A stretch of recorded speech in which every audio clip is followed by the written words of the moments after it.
Hello, today we're going to look at how to change a tyre on a unicycle. So here's my Hatchet 29, isn't it? My kind of favourite Muni at the moment.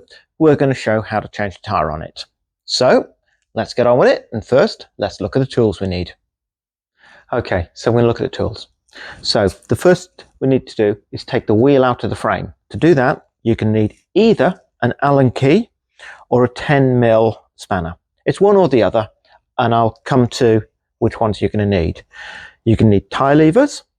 You can sometimes do it without them. You can sometimes do it one. Two is typical, so I would suggest you get at least two available. You then need something to let the air out. So you can get one of these things, or you can get them as proper little tools where you take the valve out. You can see there's a little slot in the top, or you just get a screwdriver, poke it in, and it lets all the air out of the inner tube.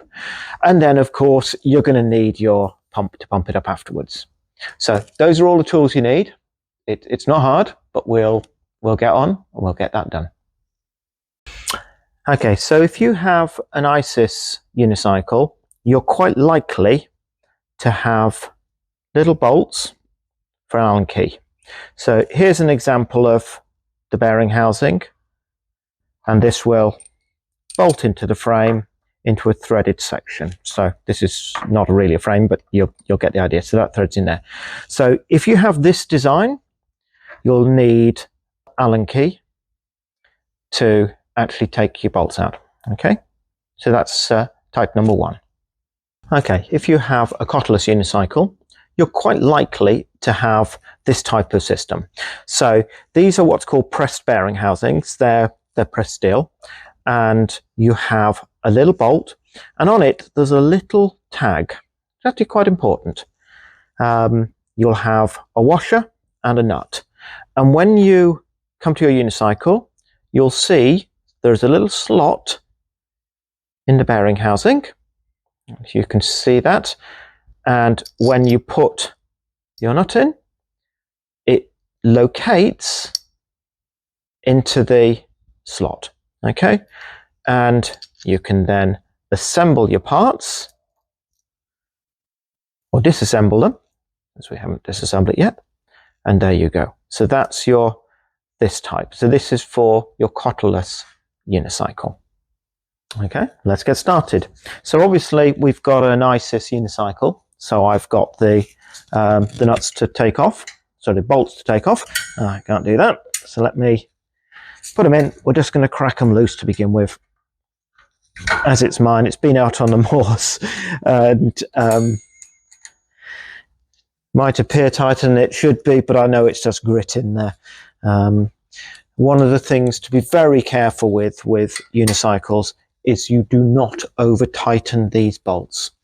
If you over tighten them, your bearings will fail. It's not a maybe, they will fail. And it's one of our most common problems we have when people say, my unicycle is making a crunching noise. And the first thing we say is, please check your bearing housings. Because if your bearing housings are too tight, the bearings will either fail, as in the bearing surfaces will deteriorate, or the bearings will actually crack. So it's something to be very careful about. So I almost got them there.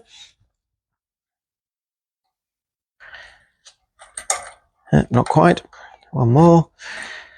I suppose I should have cleaned my unicycle before I did this demonstration, but you're getting it for real. This is, oops, there we go, wheels out. Now, the next thing to do is let the air out of the tyre. So we will take the cap off. We'll put that away safely where it is out of the way, and I will let the air out of the tyre. Okay, so the air is out of the tyre. So put that down. So we take our tyre levers. We take the lever part of it. I'll probably only use one. Now, position's quite important. You have your valve here, and I am going to, so it's at 90 degrees to you, and I'm going to press my foot on the tyre. Now, what that does, it pushes the tyre into the middle. In fact, I'm checking all the way around while I do it to check there's nothing sitting on the lip. So it's all sitting in the middle of the bead. Put the tyre lever in. Yep. Just slightly, being very, very careful. I'm not catching the inner tube. And I just run it around. Once you've got it that far, you can just gently lift it off the tyre. Yep. So we've got it there. Next thing is take the inner tube out. So take the valve, just push it, and the inner tube comes out. You'll actually notice, even though I let all the air out, there's still some air in. But this is about right. You want to have some air in the inner tube when you put it back in. You do not put a totally flat inner tube back in to the tyre. So let me put that aside. Now, there are two things here. If you are repairing a puncture, or replacing the inner tube, why did it puncture?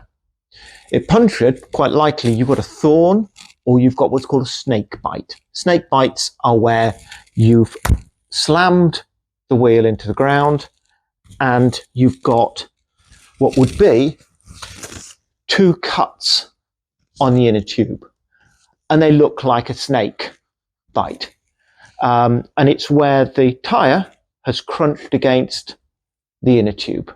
And you, generally speaking, you've got two patches to put on if you're going to do that.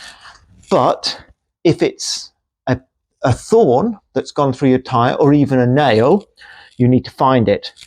One way to do it is pump your tyre up and look for where the air is coming out. Then look on the tyre and there's the valve, come around, it's here. Turn it around and look on the inside and you'll be able to see it, I hope. What you don't do, now I know I don't have a puncture here so I'm going to do this, is run your hand up and down inside until you feel something. You will cut your hands doing that. So if you have your hand inside, you move it very carefully to find your thorn or your puncture. So be careful, look after your hands. So obviously we're replacing this tyre. So pull that tyre off. You can throw that away.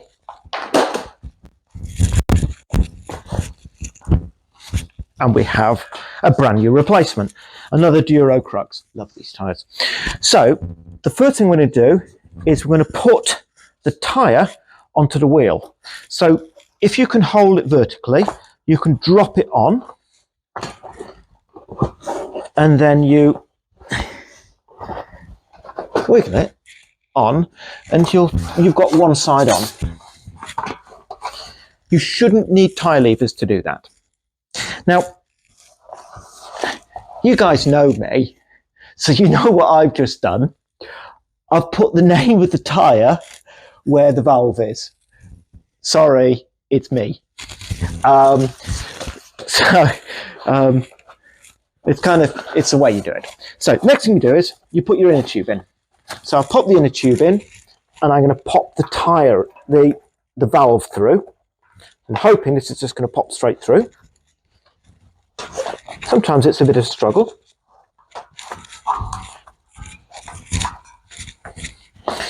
So it is going through.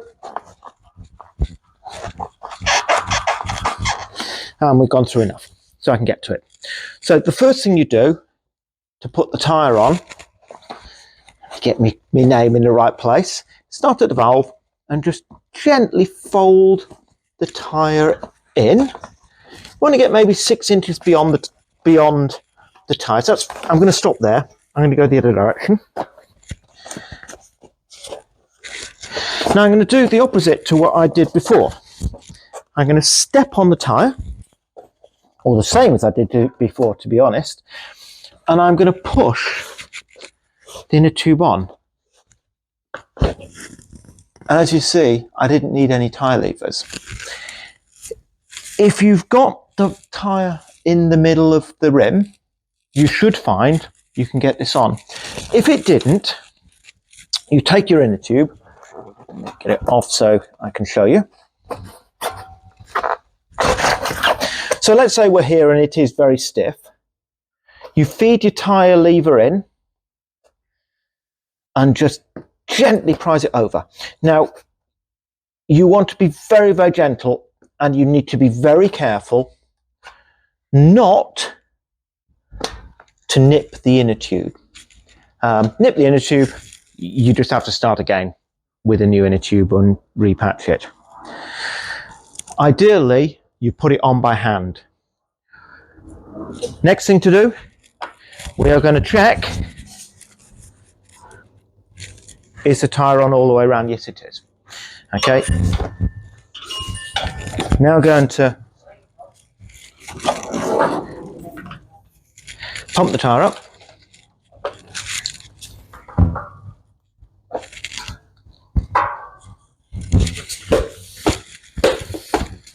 Now, I'm sure you'll watch my last video, which talked about how much pressure you put in your tyres. So this is going up to 12 psi, because that's where we're going to want it for this. That's for my riding, for my weight, and where I'm riding. So that gives me enough grip and enough control. We're not quite there. That's 8.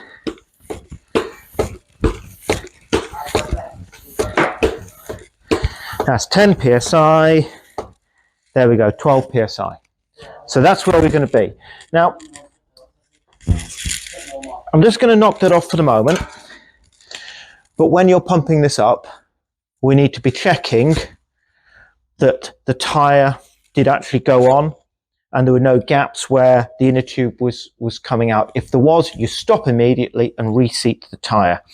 Now, the next thing I'm going to look at is on tyres, there is a little lip. Now, I'm not sure if the camera will even see that, but there is a tiny little lip, and it's typically between 2 and 3 millimeters from the aluminium rim. So that, if we look at it all the way around the tyre, it should be a nice even distance all the way around.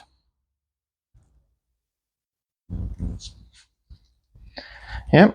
When that's even, it means the tyre's on evenly. Okay, so we've got this one on, and there are some tyres are more difficult than others. So I will say the 36-inch tyres are more difficult to do, and they're one of the ones you particularly need to look out for the beading. They're ones that you need to work very hard to get on, particularly the older ones. These are quite easy, which is why I was quite good as an example. Okay, let's put it in the frame. Oh, no, one thing next. I need to put the valve cap on. If I don't put the valve cap on now, I will forget it later. So valve cap goes on. Now let's put it in the frame. This frame has a brake. It means I can't get this wrong. One of the problems we have is people, when they have a puncture, they repair it, they take their wheel, they plonk it in the frame, put it all together, not thinking, is the tyre in the frame the right way round? Always check. If you don't have a brake, is the right pedal on the right hand side? So there we go. I still have the sticker on mine. So mine's a left hand, and on the back of my crank I can see it, there's a little dot which says it's left. Very, very old cranks. Sorry, no comments about that, and they're well polished, but they're my favourites. So anyway, I've got the wheel in the frame. I'm now going to put on the bearing housings. So they sit on the top.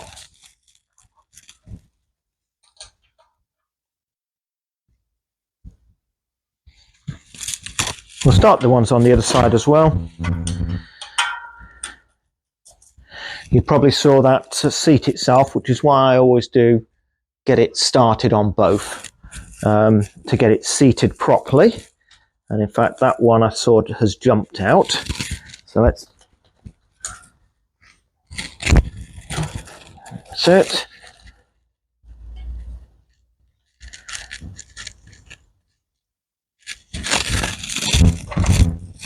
Take our Allen key.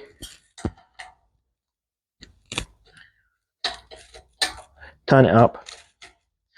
Now, these do not go to the point where the bearing housings will touch on both sides. And it is quite important that both sides of the bearing housings are the same distance. You don't have to have one almost touching the other one with a big gap. So you can actually see reasonably equal distance on them.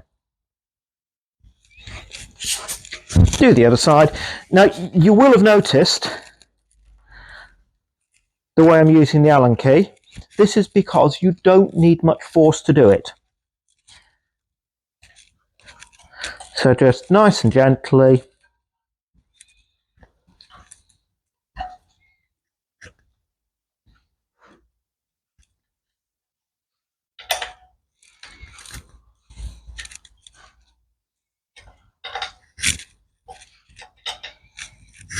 Tighten up the bearing housing.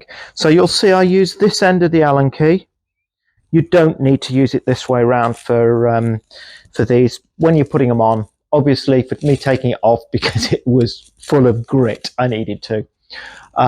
Very careful, don't over tighten bearing housings. So there we have it. One unicycle ready to go out on the moors. So hopefully that's instructional and you now know what to do to change your tyre. And thank you for watching Unicycle.com videos.